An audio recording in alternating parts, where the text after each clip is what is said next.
अस्सलाम वालेकुम। सब्सक्राइब कीजिए और बेल आइकॉन प्रेस कर दीजिए ताकि नेक्स्ट वीडियो का नोटिफिकेशन आपको बर वक्त मिलता रहे। गर्मियों की तातीलात शुरू हो चुकी थी। आसिफ भी हॉस्टल से घर आ गया था। ज़ोहरा खानम बेटे को देखकर निहाल हो गई। फरीदा को भी भाई के घर आने की खुशी थी। यूं भी उन दोनों माँ बेटी का आसिफ के सिवा कौन था। जितना अरसा वो शहर में रहता, दोनों माँ बेटियां ही परेशान फिरती।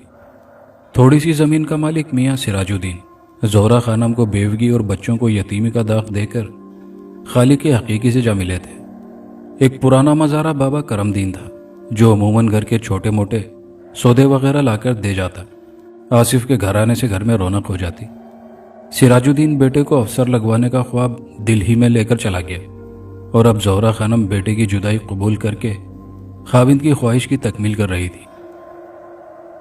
अम्मी, मुझे आलू पूरियां पका दें। मैं जामुन के खेत में जाकर पढ़ूंगा और दोपहर का खाना भी वहीं खाऊंगा। सुबह नाश्ते के वक्त आसिफ ने माँ से कहा, अरे बेटा, जामुन के खेत में जाने की क्या ज़रूरत है? इतना बड़ा घर है, जहाँ दिल चाहे बैठकर पढ़ो। मैं दोपहर को ताज़ा रोटी पका दूंगी, ज़ोहरा खानम प्यार से बोली।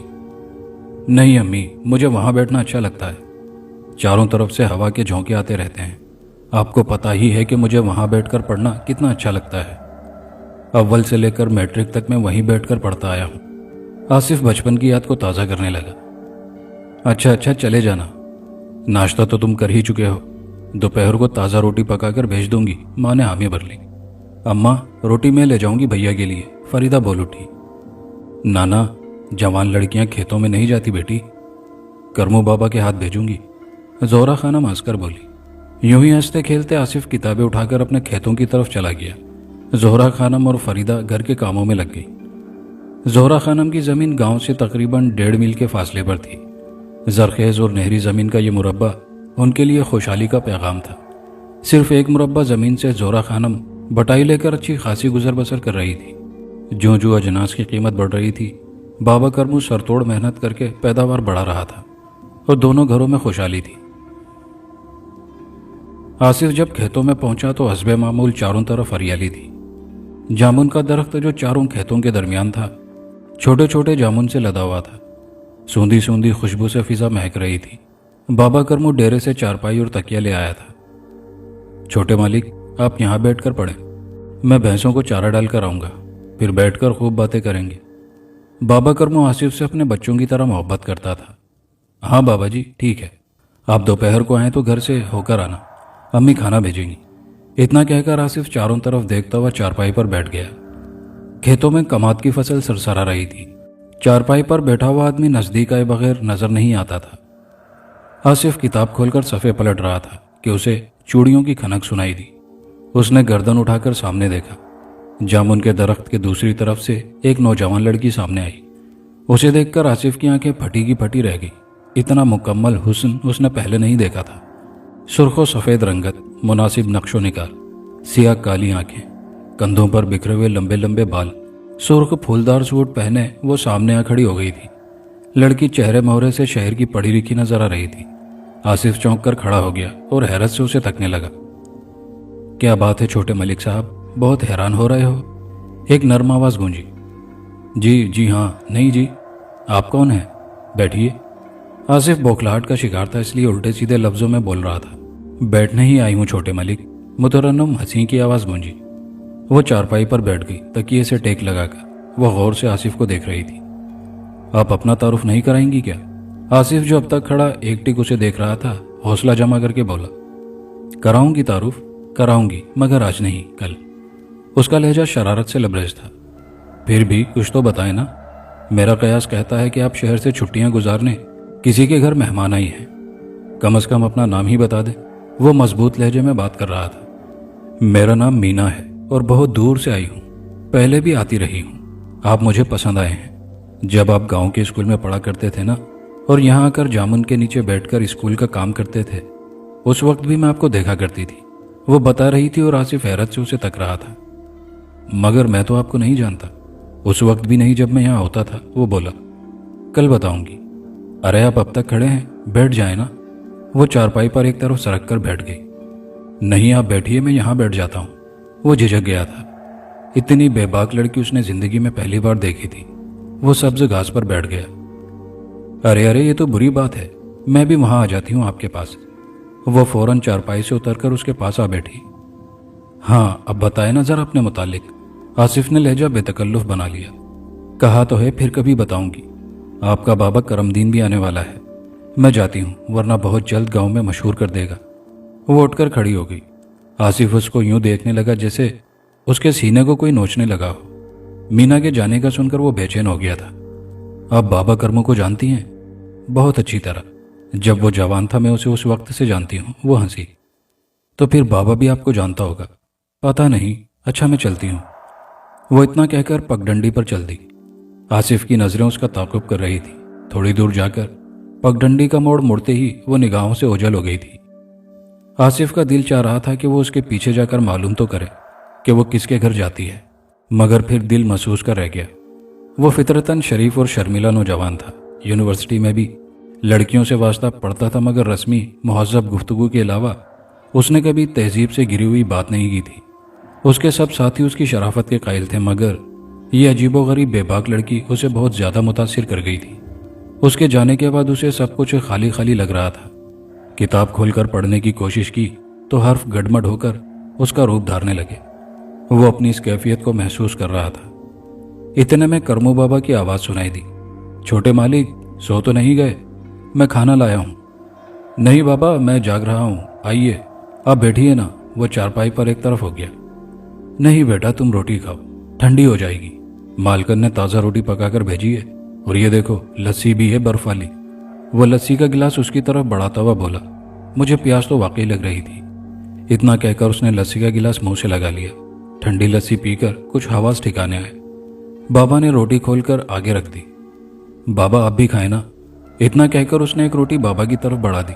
उसका दिल चाह रहा था कि काश मीना भी होती तो वो उसे भी खाने में शरीक कर लेता, मगर वो तो पहले ही चली गई थी। उसने चाहा कि वो बाबा करमू से पूछे, मगर फिर मीना के ख्याल से चुप हो गया। बाबा करमू तो खेत से घास काटने चला गया और वो किताब खोलकर पढ़ने की कोशिश करने लगा। शाम को घर आया तो जोहरा खानम ने उसके लिए मज़ेदार खाने पकाए थे।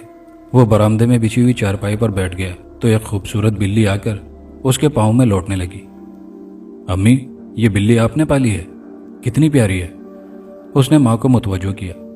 नहीं बेटा, मैंने तो नहीं पाली, दोपहर को कहीं से आ गई है, शायद किसी की पालतू बिल्ली है। वो उसे पुचकारते हुए बोली।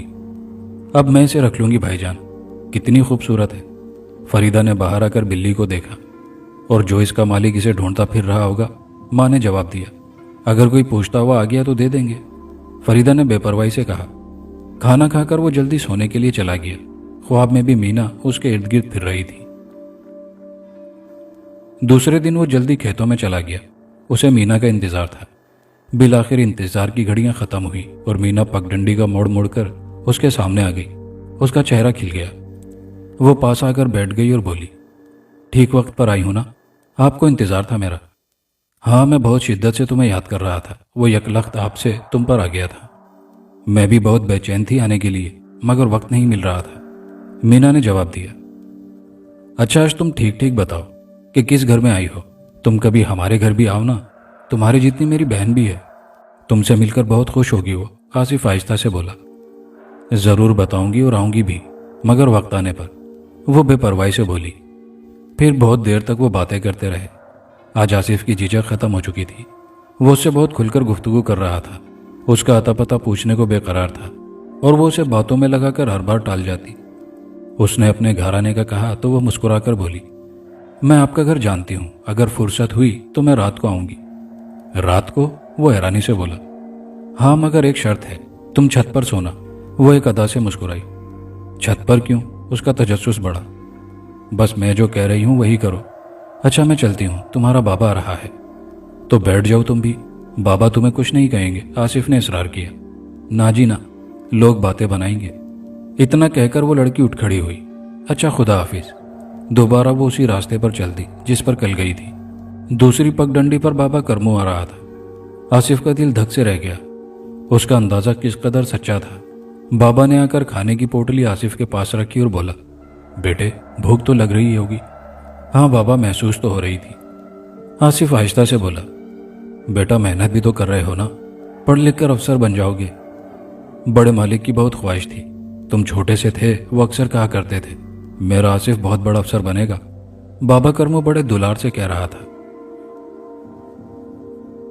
रात को आसिफ ने माँ से पूछा, अम्मी मैं छत पर सो जाऊं? बेटा जहां तुम्हारा दिल चाहे, नीचे पंखा तो चलता रहता है सारी रात, अच्छी खासी ठंड होती है, वो बोली। बस अम्मी, जरा खुली हवा में सोने को दिल चाह रहा था, आसिफ ने कहा। ए ले बेटा, ये कौन सी बात है? फरीदा जा भाई का बिस्तर ऊपर बिछा। माँ ने बेटी को आवाज दी। फिर उस रात आसिफ दिल की ख्वाहिश पूरी करने के लिए छत पर चला गया। उसका ख्याल था कि मीना का घर कहीं करीबी होगा, वो रात को मुंडेर फलांग कर आ जाएगी। उसका दिल धड़क उठा, खदशे ने सर उभारा। अगर किसी ने देख लिया तो बहुत बुरा होगा। वो सिर्फ आज रात छत पर सोने का इरादा करके आया था, और सिर्फ ये देखने के लिए कि वो किस घर से आती है। नर्म बिस्तर पर लेटकर उसने तारों भरे आसमान को देखना शुरू किया। चांद भी अभी निकला था। अंधेरी रात में तारे खूब चमक रहे थे। वो टिकटिकी बांधकर ऊपर देख रहा था। नींद का कहीं नामो निशान नहीं था। अचानक उसे चूड़ियों की आवाज सुनाई दी। मीना चारपाई के पास खड़ी थी। आ गई तुम? किधर से आई हो? आसिफ ने सरगोशी की। बस आ ही गई हूं। तुम बहुत अच्छे हो। कितना अच्छा हुआ कि तुम छत पर सोए हो। अगर आज तुम ना आते तो फिर मैं भी कभी तुमसे मिलने नहीं आती। वो खुशी से भरपूर लहजे में कह रही थी। नहीं, ऐसा मत करना, मैं उदास हो जाऊंगा। तुमने ना जाने क्या कर दिया है मुझे। तुम्हारे बगैर मैं बहुत बेकरार हो जाता हूं। वो उठकर बैठ गया। मीना भी उसके पास ही बैठ गई थी। तुम्हें किसी ने आते हुए तो नहीं देखा? किधर से आई हो तुम? मैं शायद सो गया था, जो मैंने तुम्हें आते हुए नहीं देखा, आसिफ आहिस्ता आहिस्ता कह रहा था। आसिफ, मुझे कोई नहीं देख सकता, मीना अजीब लहजे से बोली। क्या मतलब? क्या कह रही हो तुम? आसिफ जल्दी से बोल उठा। मैं गैर इंसानी मखलूक हूं, मेरा नाम मीना है। मैं बचपन से ही तुम्हें चाहती हूं। जब तुम छोटे से थे ना, तो मैं तुम्हें जामुन के दरख्त से देखा करती थी। मैं अपना कबीला छोड़कर सिर्फ तुम्हारे लिए यहाँ आई हूं, वो आहिस्ता से बोली। आसिफ कांप गया। तो तुम इंसान नहीं हो? देखो आसिफ, मैं सिर्फ तुम्हें यह सब बता रही हूं, तुम किसी से मत कहना। अगर किसी को बताओगे तो नुकसान उठाओगे। मैं तुम्हें हर वक्त हर जगह मिल सकती हूँ। दुनिया की हर नेमत तुम्हें घर बैठे मिल जाएगी, मगर एक वादा करना होगा तुम्हें, वो आहिस्ता से बोली। कैसा वादा? आसिफ ने खुद फरामोशी की हालत में कहा। यह कि तुम कभी शादी नहीं करोगे। मीना हुक्मिया लहजे में बोली। मेरी अम्मी ये सब कैसे कबूल करेंगी? वो तो मेरी शादी का अरमान लिए इंतजार कर रही हैं कि कब मैं पढ़ाई से फारिग हूं। वो सहम कर बोला। कुछ नहीं होगा, वो बेपरवाही से बोली। कहकर आसिफ गुमसुम हो गया। इस इंकिशाफ पर वो सर से पांव तक कांप गया था कि उसकी मोहब्बत एक गैर इंसानी मखलूक से है। सुबह 4 बजे वो वापस जाने को तैयार हो गई। तमाम रात वो वालेहाना तौर पर आसिफ से प्यार मोहब्बत की बातें करती रही थी, मगर वो गुमसुम ही रहा और दिल ही दिल में खौफजदा भी था। वो चली गई तो उसे अपना जहन कुछ हल्का सा मालूम हो रहा था। दिन चढ़े उठकर नीचे आया तो जोहरा खानम हैरत से उसके चेहरे को तकने लगी। सुर्खो सफेद रंगत जर्दी माइल हो रही थी, आंखें सुर्ख अंगारा। रात भर जागने का एहसास चेहरे से हो रहा था। ये सब छुप न सका। क्या बात है बेटा, रात को नींद नहीं आई क्या? नहीं माँ, मैं तो वक्त पर सो गया था, फिर आधी रात को सर्दी शुरू हो गई, दोबारा नहीं सो सका। उसने बात बनाई। तो नीचे आ जाता, मैं चाय बना देती और सर दबाती तो आराम आ जाता। वो उठकर उसके करीब पहुंची और पेशानी पर हाथ रखकर बोली। मैंने सोचा आप लोग सो रहे होंगे, बिला वजह बेआराम करूंगा आपको। इतना कहकर वो गुसल खाने में घुस गया। नाश्ता करके वो शहर में बैठ गया। आज उसका दिल खेतों में जाने को भी नहीं चाह रहा था। अचानक वो खूबसूरत बिल्ली किसी तरफ से निकल आई और आकर उसके पांव में लौटने लगी।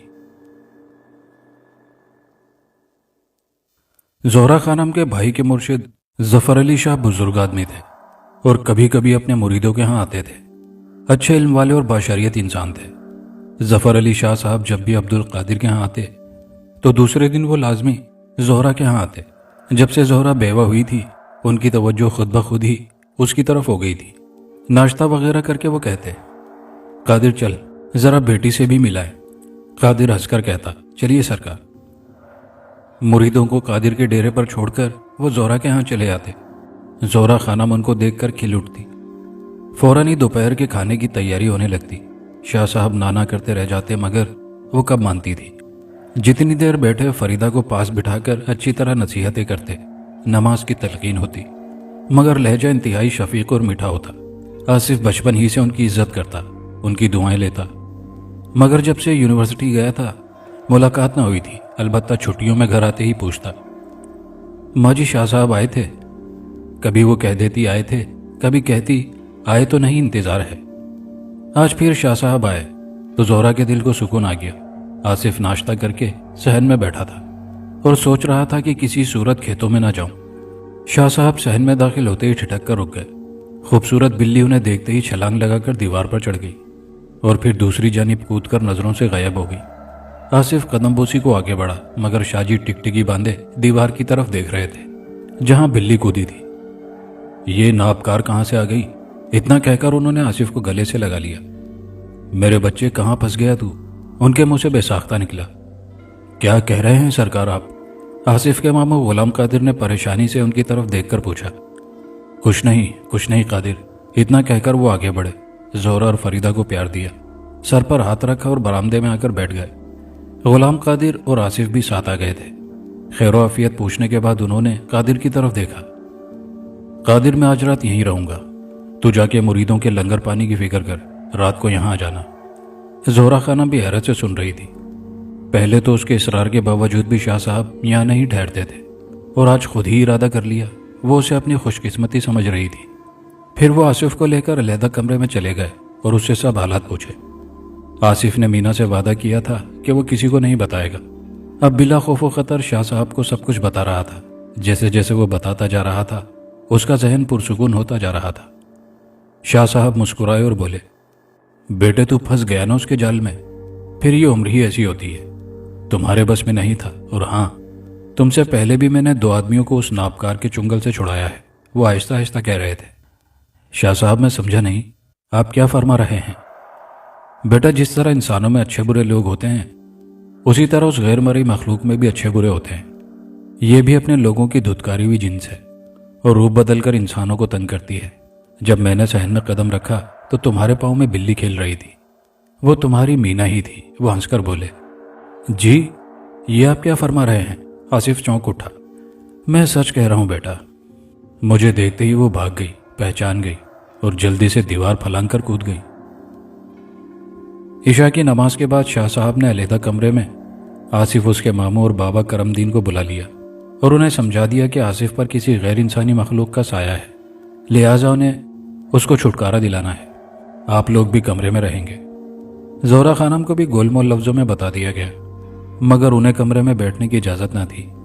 उन्होंने कुछ पढ़कर आसिफ के गिर्द हिसार बांधा। काफी देर तक कुछ पढ़ते रहे। आसिफ सर झुकाए बैठा था। तकरीबन 3 घंटे के बाद मीना आसिफ के सर पर हाजिर हुई। बाबा करमदीन और कादिर मामू हैरत से देख रहे थे। अरे ओ नापकार मलाऊं, तू अब आसिफ के चक्कर में आ गई है, मैं तुझे तबाह कर दूंगा। शाह साहब की आवाज गूंजी। नहीं शाह जी, मैं आसिफ से सच्ची मोहब्बत करती हूँ, मैं बचपन से इसे चाहती आई हूँ, आप मुझे माफ कर दें, मैं इसके बगैर नहीं रह सकती। होंठ आसिफ के हिल रहे थे मगर आवाज निस्वानी थी। लतीफ और इश्तियाक से भी तुम्हें बहुत मोहब्बत थी और उनके बगैर भी तुम रह नहीं सकती थी। शाह साहब की गंभीर आवाज गूंजी। साथ ही उन्होंने कोयलों की अंगीठी पर बारीक बारीक दाने डाले जिनसे गाढ़ा सिया धुआं उठा। शाह जी इसे हटा लें, मैं मर गई, हटा लें इसे, आसिफ चीख कर कह रहा था। बता इसे छोड़ेगी या नहीं? बदस्तूर धुआं देते हुए शाहजी बोले, छोड़ दूंगी, आप इसे हटा लें। आसिफ चिल्लाया, अभी छोड़कर जाओ इसी वक्त। शाह साहब ने गरज कर गुस्से से कहा, और निशानी भी देकर जाओ और कसम भी खानी होगी कि दोबारा ऐसे तंग नहीं करोगी। फिर उसने कसम खाकर पूछा, कैसी निशानी दूं? दरवाजे के बाहर जो सबसे बड़ा बरगद का दरख्त है उसे गिरा दो, शाहजी ने हुक्म दिया। उसी लम्हे खौफनाक गड़गड़ाहट की आवाज आई। लोग अपने घरों से निकल आए। बरगद का कदीम दरख्त जमीबोस हो चुका था और लोग उसे हैरत से देख रहे थे। दूसरे दिन शाह साहब ने आसिफ को तावीज़ पहना दिया, साथ ही सख्ती से मना भी कर दिया कि आइंदा कभी भी जामुन के दरख्त के नीचे नहीं जाना। अब आसिफ की शादी हो चुकी है और उसके 3 बच्चे हैं। वो अपने घर में मुतमईन है, मगर जब कभी उसे मीना याद आती है तो ठंडी सांस मुंह से निकल जाती है। शायद वो उसकी पहली मोहब्बत थी, चाहे गैर इंसानी मखलूक ही क्यों ना थी। खास एपिसोड का दूसरा पुरस्कार किस्सा। आज की रात जरी की जिंदगी की अहम तरीन रात थी, کیونکہ سفلی عملیات کے کاٹ کے ماہر بنگالی بابا نے اسے بتایا تھا کہ آج کی رات، بس آج کی رات اس کی زندگی میں وہ انقلاب برپا کر دے گی جس کے لیے وہ گزشتہ 12 برس سے در در کی ٹھوکریں کھا رہی ہے۔ کوئی بابا، کوئی عامل، کوئی پنڈت، کوئی سنیاسی، کوئی مزار دربار، کوئی آستانہ نہ چھوڑا جس کے پاس وہ اپنی خالی کوک لے کر نہ گئی ہو۔ سب نے اسے دلاسے دیے، تسلی دی، تشفی دی۔ جس نے جو مانگا زری نے حت المقدور منہ بھر دیا، پھر بھی اس کی گود خالی ہی رہی۔ لیکن آج اس کی خوشی کی انتہا نہ تھی، آج اس کی مراد برانے والی تھی۔ وہ مارے خوشی کے مورنی بنی پورے آنگن میں رقصاں تھی۔ آج اس کی خوشی دیدنی تھی، کیونکہ آج اسے موت و حیات کی اس کشمکش سے نجات ملنے والی تھی جس کی وجہ سے اس کی زندگی اجیرن ہو گئی تھی، جس نے اپنوں کا خون سفید کر دیا تھا، اور جس کی وجہ سے اسے نہ صرف اپنی ساس کے کوسنے اور تانے روزانہ سننے کو ملتے، بلکہ اس کی نندے بھاوجے جٹھانیاں اور قریب و دور کے تقریباً تمام ہی رشتہ دار، حتیٰ کہ پاس پڑوس اور محلے کی عورتیں بھی اسے منحوس، کوک جلی، کوک بجھی اور بھاگ بندھی جیسے دل شکن القاب اور جگر چھلنی کر دینے والے خطاب سے نوازتے۔ آج کی رات آدھی سے زیادہ گزر چکی ہوگی۔ آسمان رنگ برنگے ستاروں سے بھرا ہوا تھا۔ رنگ و نور کا سیلاب فلک پر امٹ پڑا ہوگا۔ دودھیا روشنی آسمان کی نیلاہٹ کو اجلا کر رہی تھی۔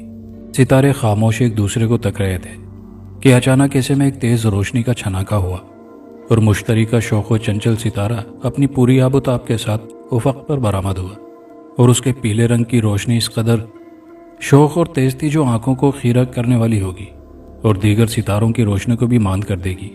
بس یہی وہ وقت ہوگا جب بنگالی بابا کماڑی جیٹی کے نیچے سمندر میں واقع ہنومان کے مندر کے صحن میں بھرے نمکین پانی سے اشنان کریں گے، اور پھر ساتھ ہی واقع اپنے نیم روشن خستہ سی کٹیا میں آ کر زری کا اتارا کریں گے، جہاں وہ بابا جی کی پہلے ہی منتظر ہوگی، کیونکہ بابا جی نے ہی زری پر یہ حیرت انگیز انکشاف کیا تھا کہ اس کی گود کسی حریف عورت نے بندھوا دی ہے اور اس پر سخت کالا سفلی کرایا گیا ہے۔ اس کی کاٹ صرف یہی بابا کر سکتے ہیں۔ شادی کے بعد زری کئی برس اولاد کی نعمت سے محروم رہی، تو پھر اس کے گھر میں لڑائی جھگڑے شروع ہو گئے۔ نوبت ہاتھا پائی اور طلاق تک جا پہنچی۔ زری نے ان حالات سے تنگ آ کر جی کڑا کر کے ایک فیصلہ کیا، اور وہ فیصلہ تھا اولاد حاصل کرنے کا۔ پھر اس نے عاملوں، کاملوں، پیروں اور فقیروں کے دروں پر حاضری دینا شروع کر دی۔ خاصی تگ و دو کے بعد 3 ہٹی پر واقع ایک آستانے میں بنگالی بابا سے اس کی ملاقات ہوئی، جنہوں نے اسے ایک لمبی تاریخ دی اور جیٹی کے نیچے واقع اپنی کٹیا کا پتہ بتایا۔ اب وہ وقت آ چکا تھا۔ آج کی رات اسے نئی زندگی ملنے والی تھی۔ آج کی رات بنگالی بابا اس کو نئی زندگی کی نوید دیں گے۔ اس کے بعد زری کی زندگی سے دکھوں کا خاتمہ ہو جائے گا اور اس کی زندگی میں بہار دلہن بن کر آ جائے گی۔ بس آج کی رات زری کٹیا میں بابا جی کی بے چینی سے منتظر تھی۔ جی ہاں، یہ وہی مشتری ہے جس کے بارے میں کہا جاتا ہے کہ برسوں بعد محض چند سائد کے لیے طلوع ہوتا ہے۔ اس وقت سارے ستارے اس کے تابع ہوتے ہیں، کیونکہ یہ حجم میں ان سے بڑا اور روشنی میں زیادہ چمکدار ہوتا ہے۔ کہتے ہیں کہ اس کے طلوع سے ستاروں کا نجس ختم ہو جاتا ہے، کیونکہ یہ مبارک ستارہ ہے، اور اس کی نیک بختی کی وجہ سے اس سائد میں جنتر منتر کا جو بھی عمل کیا جائے وہ نہایت مہلک و کاری ہوتا ہے۔ اس سائد میں عشق و محبت کا تعویذ اور روٹھے محبوب کو منانے کا نسخہ بھی تیرے با ہدف ہوتا ہے، اور سوکھی گود تو ایسی ہری ہوتی ہے کہ جیسے صحرا میں بے موسم بن پانی پھول نکلتے ہیں۔ اس مبارک لمحے کو پانے اور نجس اثرات کو زائل کرنے کے لیے عامل، پنڈت، سنیاسی، بابا اور سنت سادھو برسوں گھور تپسیا کرتے ہیں، اور اس خوش قسمت ستارے کو پاتے ہی اپنے عمل کی جاپ میں کھو جاتے ہیں، کیونکہ انہیں برسوں کی محنت حاصل کرنی ہوتی ہے۔ مندر، اشنان گھاٹ، شمشان گھاٹ، پرانی قبریں، قبرستان، مرگھٹ، دریا کنارے اور سمندر کی لہریں ان کا مرکز ہوتی ہیں، جہاں یہ اپنے مقصد کے لیے تپسیا کرتے ہیں۔ زری نے بھی اس مبارک ستارے کے طلوع کے لیے طویل انتظار کیا تھا، جو 12 برس کے صبر آزما لمحات کے بعد طلوع ہوا تھا، اور اب بنگالی بابا انتظار کی گھڑیاں ختم اور اس کی گود ہری کرنے والے تھے۔ زری کا تعلق بڑے نالے کے قریب واقع غریب کالونی کی جھوپڑ پٹی میں مقیم ایک ایسے گھرانے سے تھا جو اپنی سفید پوشی کا بھرم قائم رکھنے میں قطعاً ناکام نظر آ رہا تھا۔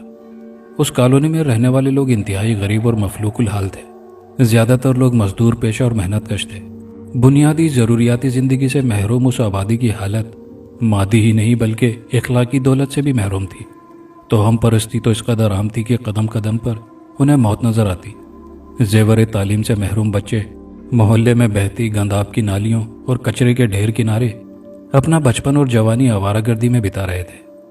खाल खाल किसी घराने में कुछ इखलाकी रमक बाकी थी। जरी का खानदान भी उसी में से था।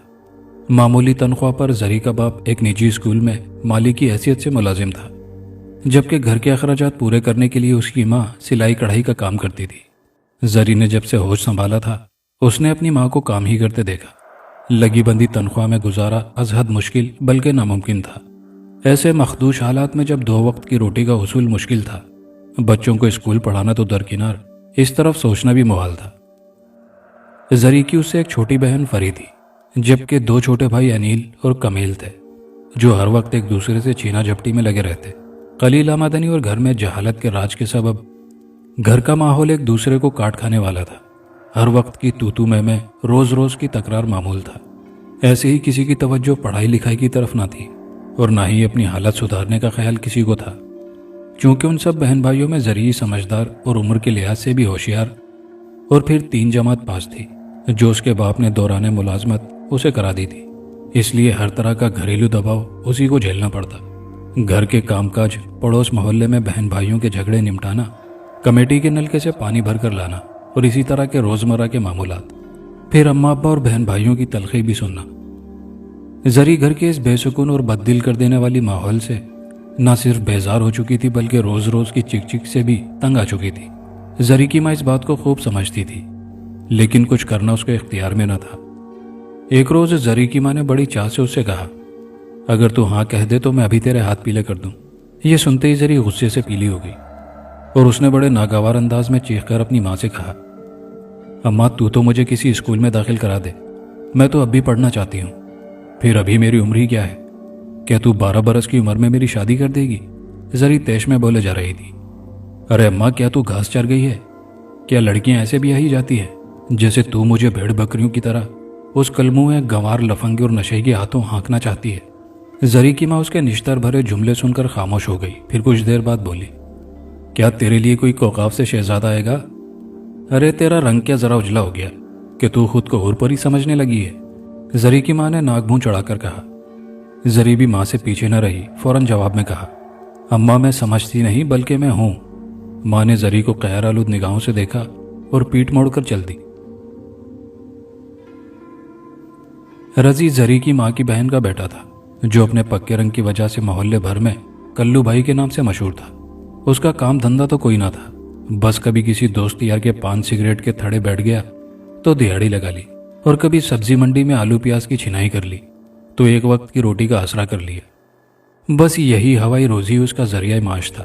कोई लगी बंदी ना तनख्वाह थी, ना ही नौकरी, और ना ही कोई मुस्तकिल रोजगार। यही वजह थी कि अक्सर दिन वो आवारागर्दी में गुजारता। रजी जरी का खालाजाद भाई होने के बावजूद उसके लिए काबिल कबूल न था, क्योंकि वो सोहबत बद का भी शिकार था। मोहल्ले के ओबाशों से उसकी दोस्ती थी और अक्सर वो यार दोस्तों के साथ नाव नौश की महफिलों में जाता था। रोजो शब बदलते रहे, महीने साल में ढलते रहे, लेकिन ना बदली तो जरी के घर की हालत और उसकी किस्मत। वक्त की रफ्तार एकदम बढ़ गई और दिन पर लगाकर उड़ने लगे। पता ही न चला कब साल शुरू हुआ और कब खत्म हो गया। जरी के छोटे बहन भाई अब भी आपस में लड़ भिड़ कर उठती उम्रों की तरफ रवा दमा थे, और खुद जरी भी अब तो लड़कपन को छोड़कर जवानी के 16वें बरस की उम्र को छू रही थी। अब उस पर भी शबाब के साए पड़ रहे थे और उसके जोबन से कंवारी का बांकपन झांक रहा था। अब जरी भी अपने दुबले पतले नाजुक से सीख सलाई नुमा जिस्म को खुशनुमा लिबास से सजाना चाहती थी। उसकी भी ख्वाहिश थी कि कोई उसे देखने वाला हो और उसके हुस्न की तारीफ करे। जब वो अपनी आंखों में मस्कारा लगाए तो कोई उसमें डूबने की ख्वाहिश का इजहार करे, और जब वो अपने होठों को लबे लालैन का लाखा लगाए तो कोई उसे चूमने की तमन्ना करे। वो भी किसी को अपने पाजेबों की झनकार, अपने पायलों की छन छन, अपने दिल की पुकार और अपनी सांसों की फुंकार सुनाना चाहती थी। उसकी भी ख्वाहिश थी कि कोई उसकी गजरेली कलाइयों को थामे, प्यार के सुंदर सपनों के समंदर की अथाह गहराइयों तक ले जाए, ताकि वो भी जज्बात की लहरों से अटखेलियां करे। जरी जब कभी मोहल्ले पड़ोस में किसी की शादी होते देखती तो उसकी आंखों में भी शहनाइयों के सुंदर सपने सजने लगते, और वो भी अपने हाथों पर मेहंदी का रंग रचा देखती। वो अपनी हमजोलियों के साथ सरगोशी करती, वो एक दूसरे से छेड़छाड़ करती और फिर खिलखिलाती। सपने फिर सपने होते हैं, माना कि सपनों में लोग अपने होते हैं, लेकिन जब जरी अपने घर की हालत गुर्बत और इसरत में डूबे, बामोदर और बहन भाइयों को बेहुनर माशी तंगी और बदहाली, वालिदा की बीमारी और वालिद की तंगदस्ती को देखती तो उसे अपने तमाम ख्वाब चकनाचूर होते महसूस होते। गो के जरी दिखने में दानपान सी लड़की थी, पतली कमर, गोरी गोरी पतली कलाइयां, लंबी मखरूती उंगलियां, गर्दन बिल्कुल पतली सुराही जैसी, और खुद वो सरफ की मानिंद लंबी, पतले पतले होंठ बिल्कुल गुलाब की पत्तियों जैसे, पतली सी नाक ऊपर को उठी हुई, आंखों की पुतलियां बिल्कुल सफेद जैसे दूध में धुली हुई, और टांगे तो ऐसी हिरनी जैसी ऊंची पतली पतली, चले तो ऐसा लगे जैसे हिरनी कलांचे भर रही है। कुदरत ने उसके तीखे नक्कुश में वो कशिश रखी थी कि देखने वाला पहली नजर हटाकर उसे दोबारा जरूर देखता था और फिर देखता ही रह जाता। जरी का बाप अमीर बेग महज नाम का अमीर था। गुर्बत ने उसका पीछा इस तौर लिया हुआ था कि लाख जतन के बावजूद उसे पीछा न छुड़ा सका, और दिल ही दिल में बेटी के हाथ पीले करने की हसरत लिए एक रोज जहनी दबाव के सबब दिमाग की रग फट जाने से दुनिया से रुखसत हो गया। कुदरत ने अमीर बेग को गरीब जरूर बनाया था और उसे गरीबी उठा लिया, लेकिन उसकी गुदड़ी में जो लाल जरी की सूरत में रख दिया था वो अपनी मिसाल आप था। उस रोज की तकरार के बाद अम्मा ने जरी से कई दिन बात ना की, लेकिन कब तक, आखिर बेटी तो बेटी होती है। जरी की माँ ने एक रोज बड़े प्यार से बुलाकर उसे अपने पास बिठाकर उसे समझाया, देख बेटी, तू अब जवान हो गई है और जमाना बड़ा खराब है। मैं निढाल बीमार रहती हूँ, आज और कल का मेरा भरोसा नहीं। तेरा बाप तो बगैर सोचे समझे कि उसके पीछे हमारा क्या बनेगा, रोता धोता छोड़कर हमें चलता बना। यह कहते हुए अम्मा की आंखों में आंसू आ गए। माँ के आंसू देखकर जरी का दिल भी पिघल गया और वो भी आबदीदा हो गई। माँ ने दुपट्टे के पल्लू से आंखों से बहते आंसू पोंछे और फिर कहना शुरू किया, तेरे छोटे बहन भाइयों की तो मुझे इतनी फिक्र नहीं है, क्योंकि ये अभी छोटे हैं। जब तक मेरी सांस है इन्हें मुझसे और मुझे इनसे आस है, लेकिन तेरा घर बसाना बहुत जरूरी है, क्योंकि अब घर में पत्थर आने शुरू हो गए हैं। मैं कमजोर लाचार, मैं ना तो तेरी रखवाली कर सकती हूँ और ना तेरा बोझ उड़ा सकती हूँ। इसलिए कहती हूँ कि देख, अब वक्त है, मेरे पास तुझे देने को कुछ नहीं है। इस हाल में कोई और तुझे क्या ले जाएगा। सब लालच से पुरजहेज के भूखे हैं, मगर वो मेरे अपने हैं। जरी तू हाँ कह दे, रजी के साथ तेरा ब्याह कर दूं, क्योंकि फिर वो मेरा अपना, मेरी बहन का बेटा है, अपना खून है। बेटी अपना मारता है तो साय में डालता है। वो जिस तरह तेरा ख्याल रखेगा कोई और तुझे नहीं रख सकेगा। फिर कहीं और मैं कैसे रिश्ता करूं? मेरे पास तो तेरे और मेरे तन के कपड़ों के सिवा कुछ भी तो नहीं है, जबकि मेरी बहन ने सिर्फ तुझे मांगा है, इसके अलावा और कुछ भी नहीं। जरी कई दिन से परेशान थी। माँ की परेशानी उससे देखी नहीं जा रही थी। उसकी कुछ समझ में नहीं आ रहा था कि क्या करे। सोच सोचकर उसका सर फटा जा रहा था। आखिर एक रोज उसने जी कड़ा करके फैसला कर ही लिया कि कुछ भी हो माँ का कहा मान लिया जाए, और फिर जो कुछ भी हो वो मेरी किस्मत। गरीब को वैसे भी अपनी किस्मत पर बड़ा मान होता है, और वो हर अच्छे बुरे को किस्मत का लिखा जानकर सह जाता है। यही कुछ जरी के साथ हुआ। जरी की माँ ने मोहल्ले के 4 आदमी इकट्ठा करके एक गिलास शरबत पर उसका हाथ रजी के हाथ में बड़ी सादगी से दे दिया। ना कोई धूम धड़का हुआ, ना शहनाई बजी, ना दुल्हा आया। दुल्हा आया का शोर बुलंद हुआ, और ना ही कोई मेहंदी माइयों की रस्म हुई, बल्कि घर से जिन कपड़ों में वो मलबूस थी उसी में खामोशी से रुखसत कर दी गई। रुखसती के वक्त ना तो किसी की आंखों में आंसू थे और ना ही खुशी के आसार, बल्कि हर शख्स हैरत ज़दा निगाहों से एक दूसरे को देख रहा था कि ये कैसी शादी है जिसमें ना तो कोई शोर है और ना ही हंगामा। जरी रुखसत होकर अपनी खाला के घर एक दूसरे मोहल्ले में आ चुकी थी, जहां कहने को सब उसके अपने थे। अब यही उसका असली घर था, जहां उसे अपनी जिंदगी का तवील हिस्सा बिताना था। जरी का साथ मिलने पर भी रजी की जिंदगी न बदली थी। उसका लाउबालीपन और बदकुमाशी की रविश उसी तरह बरकरार थी। यहां आकर और उनका माहौल देखकर अब जरी को अपना घर इस घर से बेहतर लगने लगा था, जहां वो अपने बहन भाइयों के साथ लड़ भिड़कर ही कम से कम खुशी से रह तो रही थी, वहां कम से कम उसके साथ इंसानों जैसा सुलूक तो किया जाता था। जरी को इस बात का शिद्दत से एहसास होता था कि वो अपनी खाला के घर ब्याह कर आई है, लेकिन अब किस्मत का लिखा कैसे टलता। शादी के चंद माह बाद ही लड़ाई झगड़े शुरू हो गए آئے روز کی گالم گلوچ، مار پیٹ اور بیجا الزامات سے زری تنگ آ چکی تھی۔ رضی کے شب و روز جوں کے توں تھے۔ وہ آئے دن دارو پی کر آتا اور زری پر تشدد کرتا۔ سارا دن گھر میں نکھٹو بنا پڑا رہتا، نہ کوئی کام نہ کاج، بلکہ الٹا یہ تانے کہ تو لے کر کے آئی ہے۔ اس بات پر دونوں ماں بیٹے یک زبان تھے اور اپنے پچھلے تمام وعدے وعید بھول چکے تھے۔ ان کی حالت بھی زری کے گھر کی طرح پتلی تھی۔ رضی کا باپ ایک بھٹا مزدور تھا اور مزدوری کرتے کرتے ہی چل بسا تھا۔ یہی وجہ تھی کہ زری کی خالہ نے ان کی غربت سے فائدہ اٹھا کر زری کو اس کی ماں سے مانگ لیا کہ اس کے نکھٹو بیٹے کو کوئی اپنی بیٹی دینے کو تیار نہ تھا۔ لیکن زری کی ماں خون پر مر مٹی۔ اب بیٹی کی حالت دیکھ کر وہ آٹھ آنسو بہاتی تھی۔ آج زری کی شادی کو 12واں سال لگ چکا تھا اور گزشتہ 12 برس میں وہ اپنی ساس اور شوہر کے تانے سن سن کر تھک چکی تھی، جو اسے اولاد نہ ہونے پر نہ جانے کن کن القابات سے نوازتے تھے۔ زری کی عمر اس وقت صرف 28 برس تھی۔ ابھی اس کے اوپر سے جوانی کا چاند اترا نہیں تھا۔ اس کی اجلی رنگت اب بھی دیکھنے والوں کی نظروں کو کھینچ رہی تھی اور ان کے جذبات کو اچھال رہی تھی۔ 16 برس کی عمر میں اس کی شادی رضی کے ساتھ ہوئی تھی اور آج 12 برس گزر جانے کے بعد بھی وہ اس گھر کی سب سے ماتوب عورت تھی۔ لاکھ ڈاکٹروں کو دکھایا، بتیرا علاج کرایا، دوائیاں کھائیں، حکیموں اور سنیاسیوں سے رجوع کیا، جس نے جو ٹونا ٹوٹکا بتایا وہ بھی کر ڈالا، لیکن زری کی کوک ہاری نہ ہوئی۔ زری اپنی جلی کوک لیے در در کی خاک چھان رہی تھی کہ ایک روز اس کی قسمت نے یاوری کی اور اس کی ملاقات بنگالی بابا سے ہو گئی۔ سفلی کاٹ کے ماہر بنگالی بابا نے زری کو بتایا کہ اس کی کوک سفلی عمل کے ذریعے بند کر دی گئی ہے، اس لیے اس کو سفلی عمل کے ذریعے ہی کاٹا جائے گا، پھر یہ کوک ہری ہوگی۔ انہوں نے بتایا کہ اس کے لیے اسے کچھ انتظار کرنا پڑے گا۔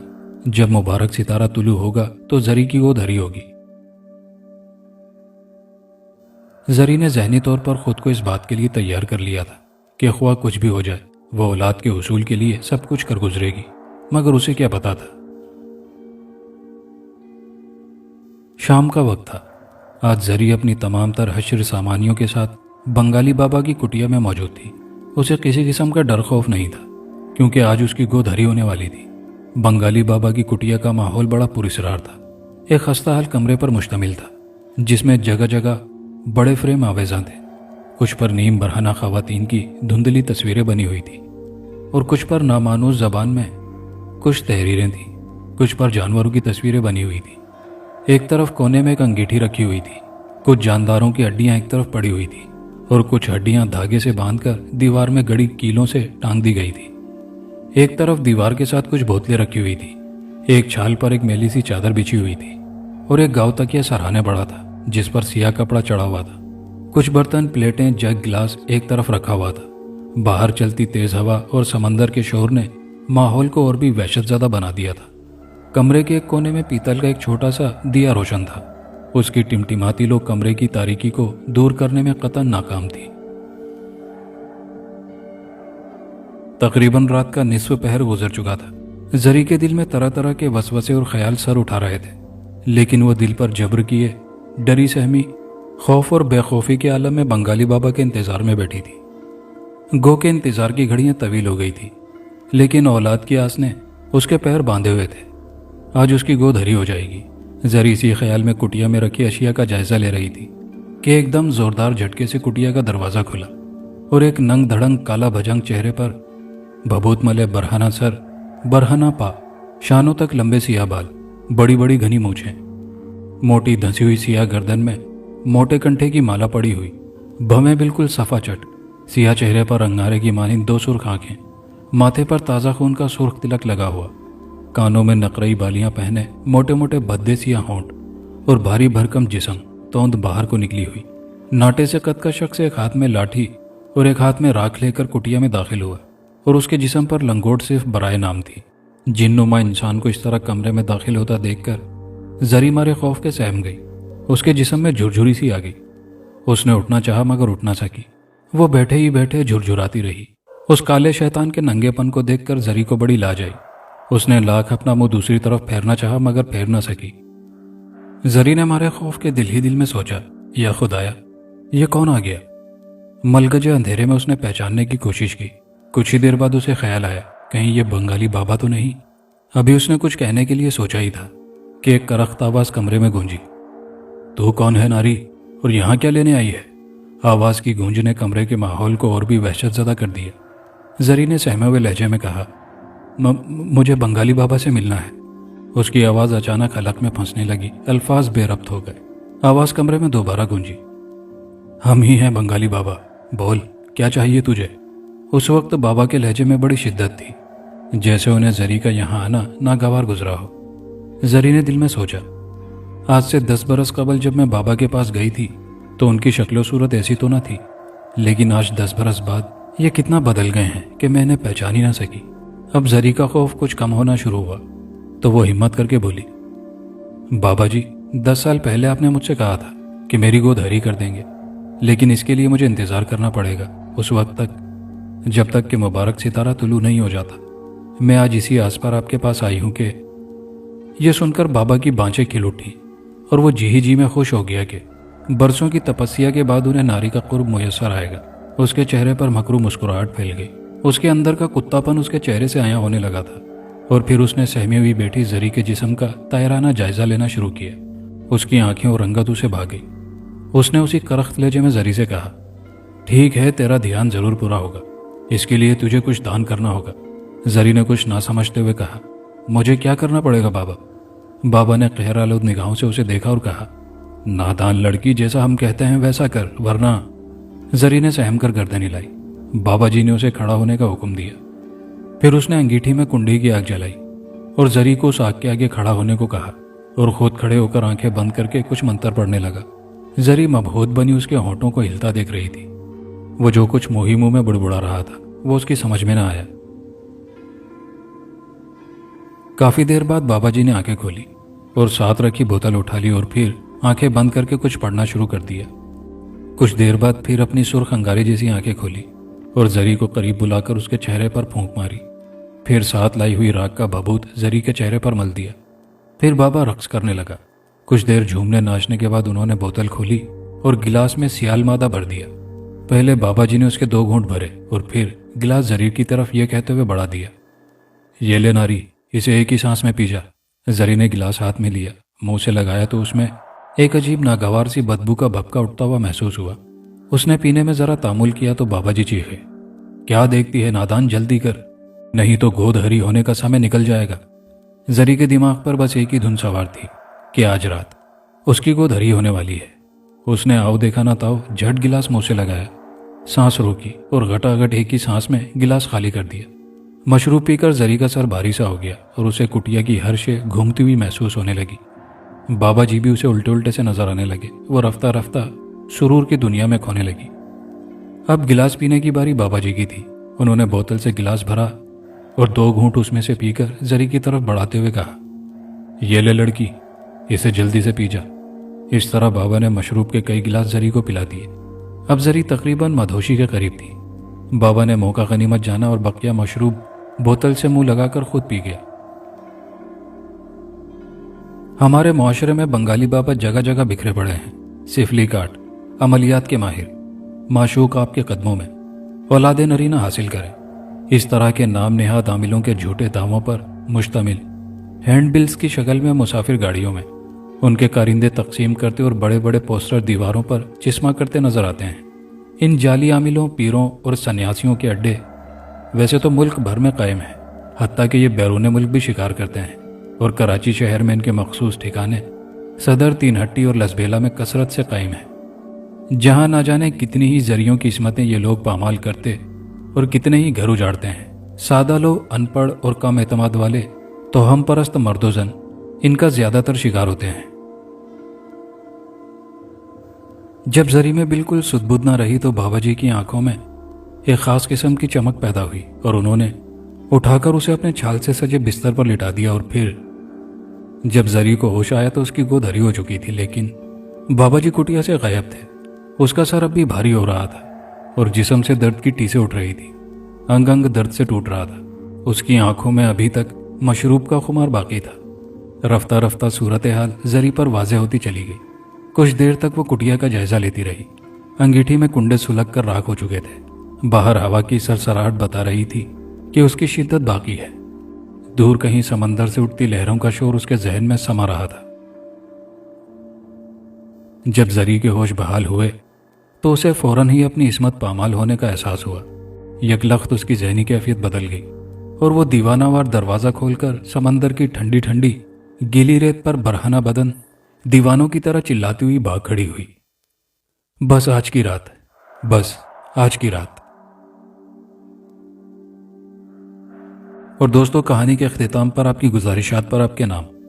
मोहम्मद इमरान साहब हैं कराची पाकिस्तान से, अरमान सिद्दीकी साहब हैं अबू धाबी इमारात से, मोहम्मद कदीर साहब हैं, शहर का नाम नहीं लिखा, इंडिया से हैं, इब्राहिम शरीफ साहब हैं बेंगलुरु कर्नाटक से, मोहम्मद शमीम साहब हैं कानपुर इंडिया से, नौशाद मंसूरी साहब हैं अबहा सऊदी अरेबिया से, और मेहरान गुल साहब हैं सुरजानी टाउन कराची पाकिस्तान से। कहानी अच्छी लगी हो तो वीडियो को दोस्तों के साथ लाइक शेयर ज़रूर कीजिएगा। कमेंट बॉक्स में अपनी कीमती राय से हमें आगाह कीजिएगा। और चैनल पर नए आने वाले दोस्तों से गुजारिश है कि चैनल को लाजमी सब्सक्राइब कर लीजिए। शुक्रिया।